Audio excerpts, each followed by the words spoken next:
Welcome to the Stormsurf Video Surf Forecast for Sunday, September 23rd.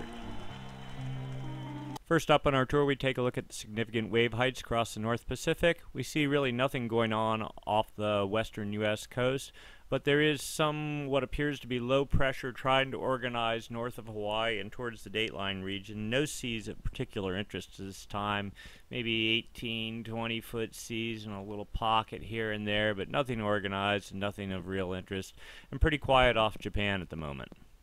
Looking at jet stream level winds, these are winds that are up at 250 millibar level, roughly 30+ thousand feet in the atmosphere. These winds drive the storm track and help support formation of storm development down at lower levels of the atmosphere.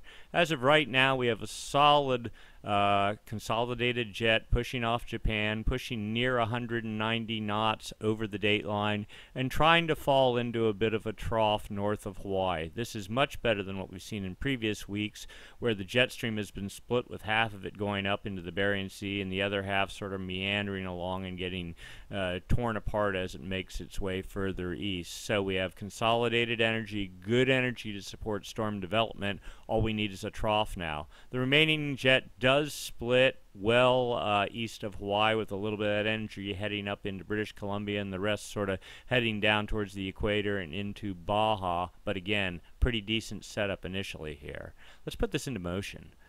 As we see the next couple of 30 hours, much the same, 190 knot winds, bit of a trough starting to develop. Actually, if we look, that starts on Monday morning.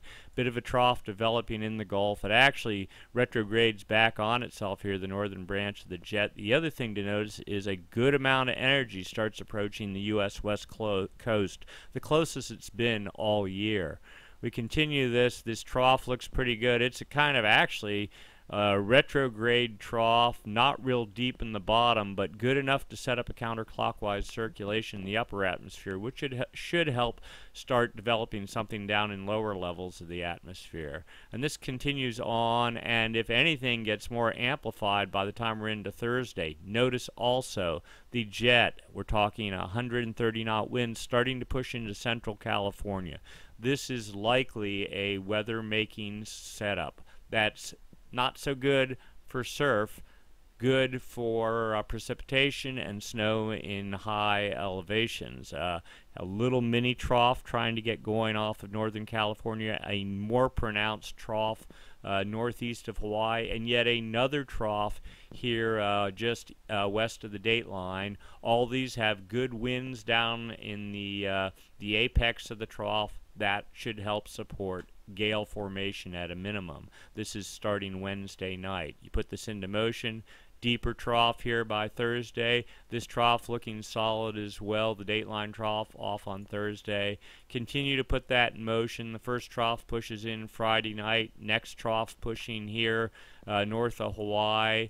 And it just sort of keeps on flowing. Notice though, once you get into Sunday, we lose a lot of energy in the jet. The troughs kind of wash out and things look a lot less defined. And then we're into, well, here we are, Sunday night into Monday. But notice, renewed energy building over Japan. All this is likely attributable to the active phase of the MJO, currently going in pretty good mode in the far west Pacific. We'll get more into that in just a few minutes. Next, let's check out surface level pressure and surface level winds. Of course, surface level winds are what drive the production of seas. Significant wave heights, as they're called in the open ocean, which in turn produces swell. Swell radiates from the fetch area towards the coast, be it either the Hawaiian Islands or wherever, and that's what makes surf. Right off the bat, Sunday, little gale starting to form north of Hawaii, likely the result of the jet stream and a proto-trough getting developed here in the Gulf of Alaska. Another little pulse behind that, and yet more wind energy behind that. None of this is particularly strong, but a step in the right direction. Put this into motion. Bingo, here we go. We're into Monday morning, 45 knot northwest winds. A little bit past Hawaii, so Hawaii won't see much of it. Really aimed towards the U.S. West Coast. Another system behind that, another system behind that. Again, this is the initial one of interest with the 45 knot winds. That blows into pretty much Monday into Tuesday, takes good aim, U.S. West Coast. Swell likely being generated. Next system tries to get going right behind that on Tuesday. How's this play out? Not as organized. 35 knot winds in the second system. Here's the third system starting to get organized on the date line behind that. We're into Wednesday. There we go. 50 knot winds in this system by late Wednesday, early Thursday, targeting Hawaii and also the U.S. West Coast, with a fetch ahead of that, 35 knot winds. And this sort of rolls on. This system, here you go, we're into Friday. This system moves into the U.S. West Coast. You notice here we got 20, 25 knot winds hitting into central and northern California, so it's going to be a mess there. 50 knot winds still over a small area targeting Hawaii and the U.S. West Coast through Friday. So it looks like a pretty much a wind event into the weekend for California. At least, yeah, even into Southern California from this wide-angle view, also of notice. Tropical system projected. Let's go back and see where that starts organizing on Thursday, Friday. This is likely the result of a westerly wind burst that's going on in the far west Pacific. We'll get more into that later, but this is unusual. If it happens, it would be most unusual. Here we go. Anyway, Friday, good solid area, 35, 40 knot winds. Again, targeting Hawaii, U.S. West Coast. Put it into motion. Works its way east. Continued fetch into Sunday. Things start clearing out on Sunday, U.S. West Coast. There's your opening. Still fetch out here with piles of swell likely in the water, and this just rolls on. We've got still not giant fetch, but 30 knot winds. It's good for 12-second, 13-second period wind swell. Again, and a little bit of high pressure both for the U.S. West Coast and trying to work its way into Hawaii, but that looks like north winds for the islands. And again, tropical activity still going on.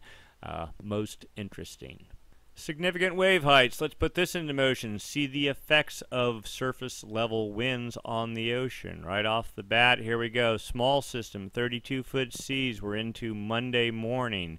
This is primarily targeting Northern California. We'll put the Great Circle Pass in there. It looks like 273 degrees into Northern California, and Southern California will share as well in the about 284, 285 degree range. So that's good news. But relative to Hawaii, all the energy is basically passed there. We can actually step this back a little bit. There's maybe just the tiniest shred of energy, and we're down like 360 degree path. So not a whole lot expected for the islands. Anyway, put that into motion. That thing rolls out into, we're looking into Tuesday, relative Northern California, still aimed well there.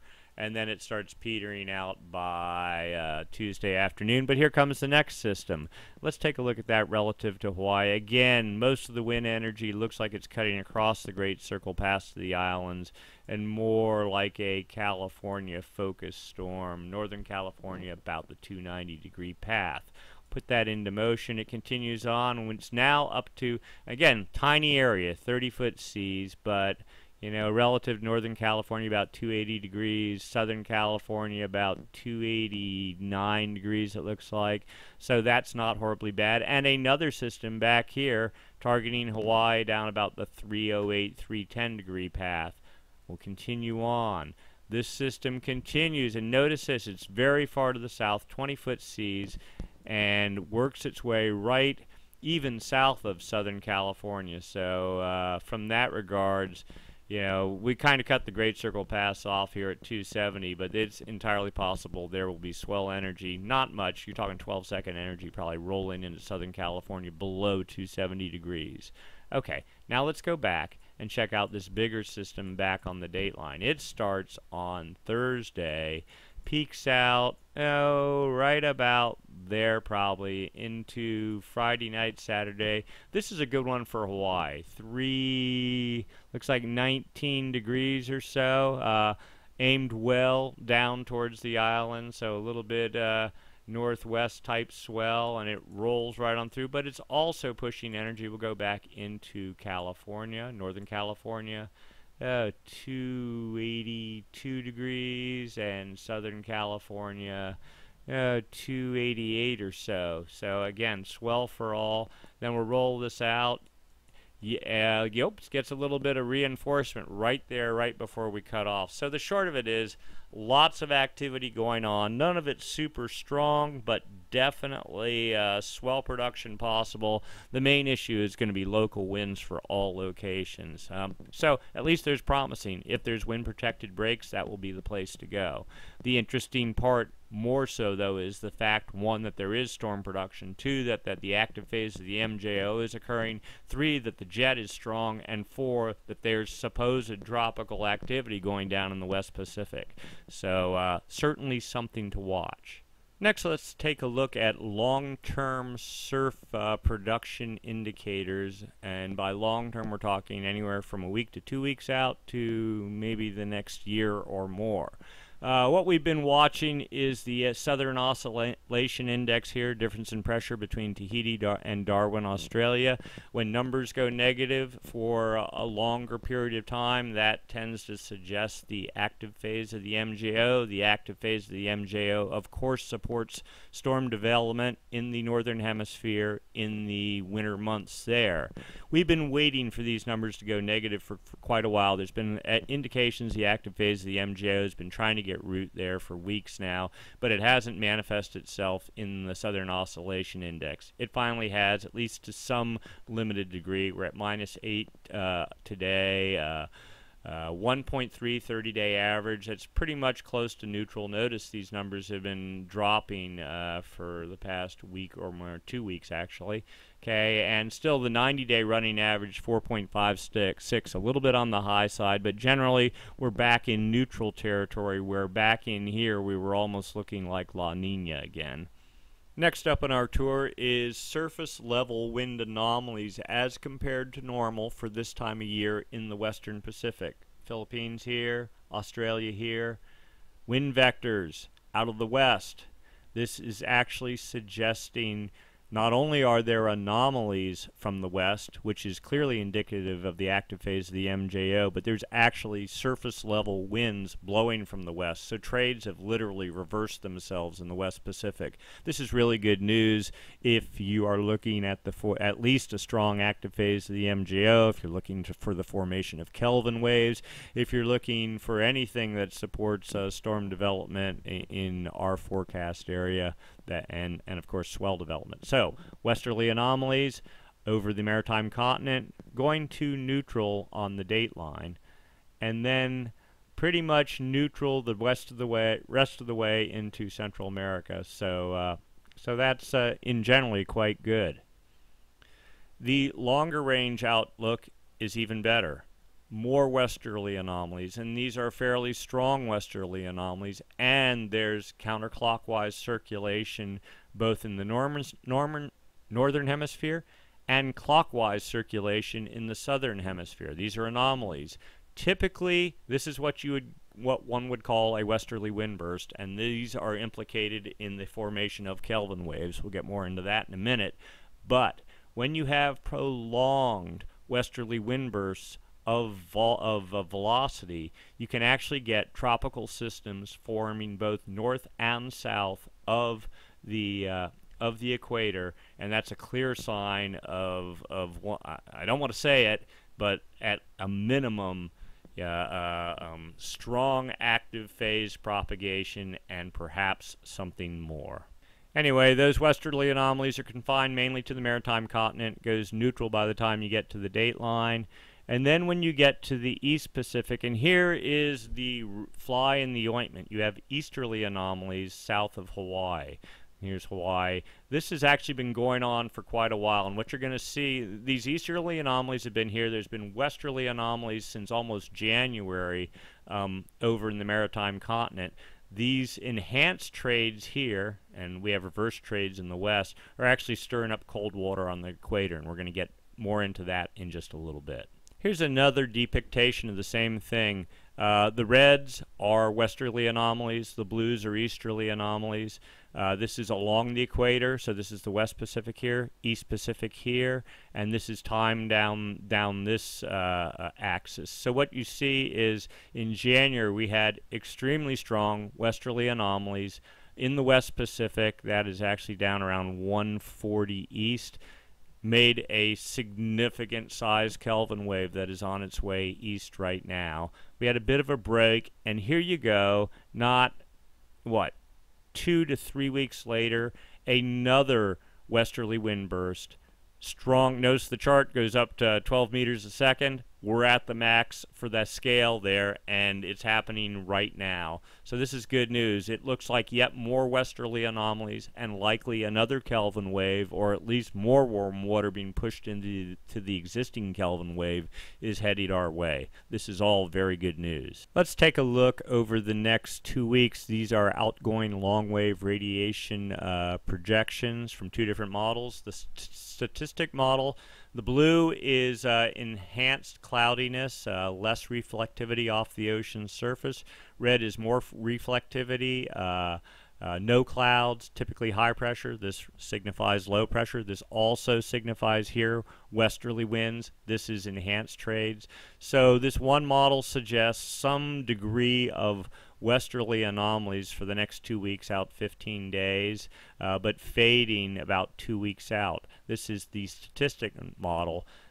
More interesting, the dynamic model suggests the more westerly anomalies, which of course is the active phase of the MJO, and effectively holding, just easing to the dateline 2 weeks out. Of course, a large and strong inactive phase gurgling in the Indian Ocean. So the question is, which one of these models is right? How will all this play out? Will the inactive phase, as depicted here by the statistic model, actually make it into the West Pacific, or will it fade? Unknown. But for now, for the next 2 weeks, it suggests that we're in a pretty good shape, at least for pumping energy into the jet stream and for pushing warm water towards Central America.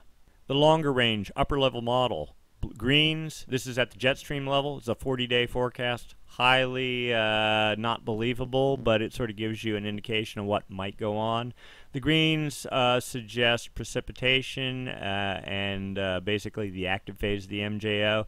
So it looks like the active phase of the MJO per this model is to work its way into Central America by about middle of March. This model actually runs a little bit ahead of what happens down at the surface, and that the inactive phase of the MJO is eventually supposed to make its way into the West Pacific by about, second week in March and continue on through to the end of March. At that point in time, yet another active phase of the MJO develops. Hard to say what's really going to play out, but it looks like, this all sort of correlates pretty well with everything else we've seen.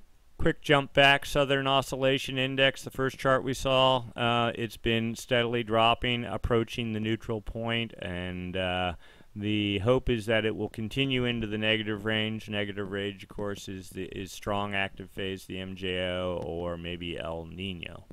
Next, we take a look at surface level water temperatures, ocean surface water temperatures. This is the bit of a perplexing component of the story. Notice cold waters on the equator. We're talking about westerly wind anomalies here. We're talking about Kelvin waves. We're talking about, as you'll see soon, lots of warm water at depth in this region. But as of right now, there's easterly anomalies that's creating upwelling, and it's creating cooler waters along the equator. This area right here is the prime El Nino monitoring region.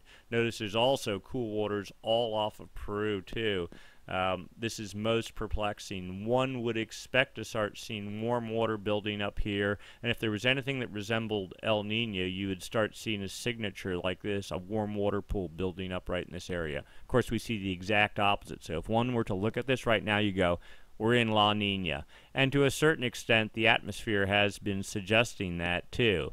We're trying to get storm development going, but it just really isn't doing that much. And so it's kind of a head scratcher. NOAA's been suggesting this is actually the upwelling backside of the Kelvin wave that previously hit this area, what was it, about a month ago. I'm not sure I'm buying that, though. I think it's more a function of the easterly anomalies that have been over this region of the ocean, causing upwelling, basically enhanced trades, where over here you got the exact opposite. You have a collision of air masses, and the dividing line is somewhere about right south of Hawaii.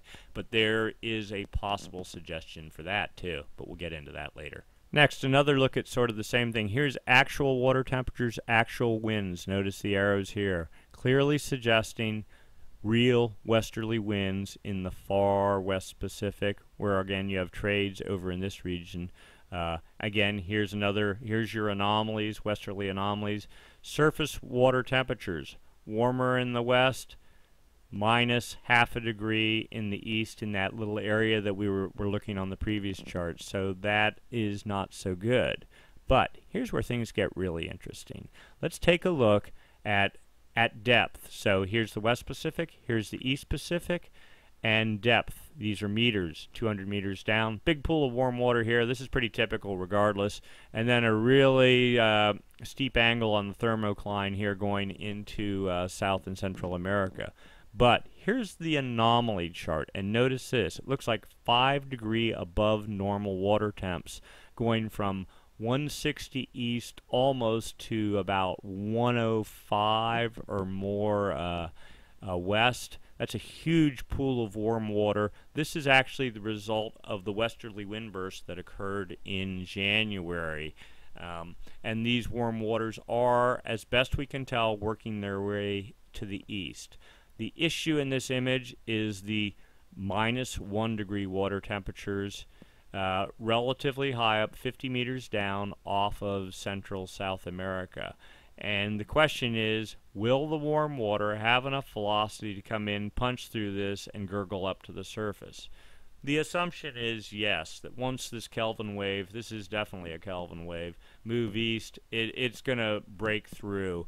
But it's something to monitor. We're going to be conservative and say this is a concern. We'll see what happens. So, quick discussion on the Walker circulation. Normal years, what you have is trades going across the equator. This is the West Pacific. This is the East Pacific. You have trades or enhanced trades. It keeps cool water off of Peru. And then you get this sort of return flow pushing down into over South Central America. And you have that where all the clouds mostly are pulled up in the west. During El Nino, what happens is the Walker circulation, the split point tends to move more towards the Central Pacific. Notice you have westerlies on one side, easterlies on the other, both rising up. It's interesting in that at this point in time we have strong westerlies approaching the date line. We have enhanced easterlies on the other side of the date line, and we have cloudiness building up on the date line as well.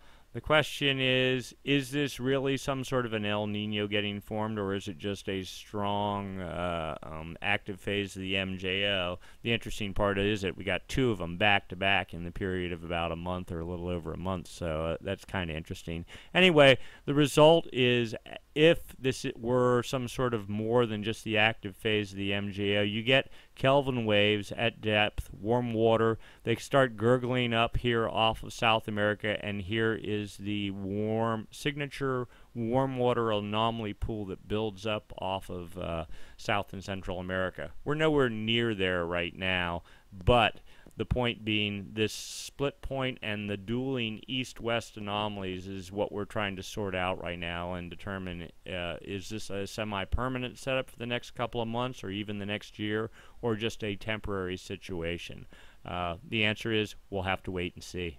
So for now, we'll leave you with this one image, massive pool, warm water, building up at depth, south of Hawaii, about 150 meters down. Kelvin wave, looks like it's on its way to Central America, and with westerly anomalies and another westerly wind burst occurring in the far west Pacific, likely either another Kelvin wave or yet more warm water being pumped into this existing one. So that's all really good news. That hopefully should fuel the jet stream and yet fuel more storm development in the North Pacific. The major issue is right now cool waters directly above this pocket of warm water. Whether they will disappear, whether the warm water will emerge on the surface, all to be determined. We'll see in the next month or so, but certainly does look promising and miles ahead of where we were over the past 2 to 3 years. So this is all good news. Thank you for watching this week's installment of the Stormsurf Video Surf Forecast. We'll do it again next week, same time, same channel. Appreciate your comments on the YouTube channel as well.